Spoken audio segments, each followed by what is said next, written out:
Thank you, Congressman Yarmouth. I've owned a small business in south central Wisconsin for almost 25 years, and I understand the tough choices that it takes to balance a budget, but I also understand the tough choices that it takes to create jobs and to grow a business.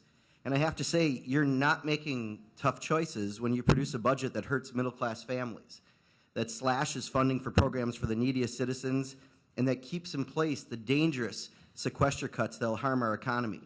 You're making a dangerous choice that will have real impact in the life of Wisconsin families and families across the nation.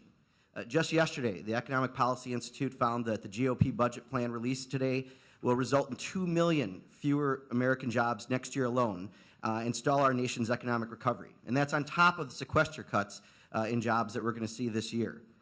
We must remember that the biggest threat to our long-term economic security at this time is not the deficit. It's the economy. It's the lack of jobs. It's a future where the United States can't compete with its global peers.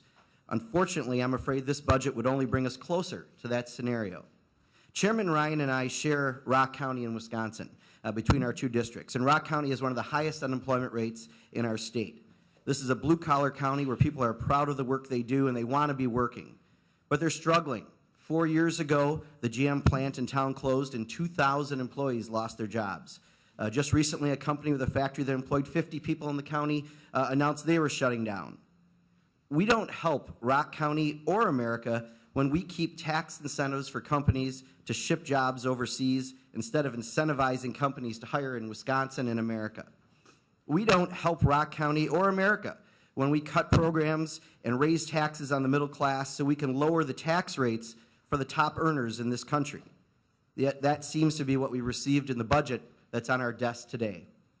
I believe that our budget should reflect our values. And my values tell me that right now what we need to do is be focusing on economic growth and how we can get the people of America back to work. We don't need a path to austerity. We need a real path to prosperity.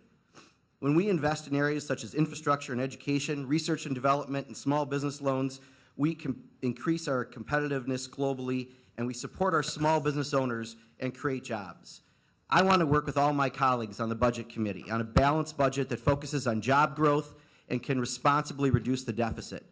Instead of resorting back to recycled policies that have already been rejected by the public and Congress, or imaginary scenarios to balance the budget that will never realistically happen, we need to focus on ways we can work together to move our economy forward. I yield my balance of my time back.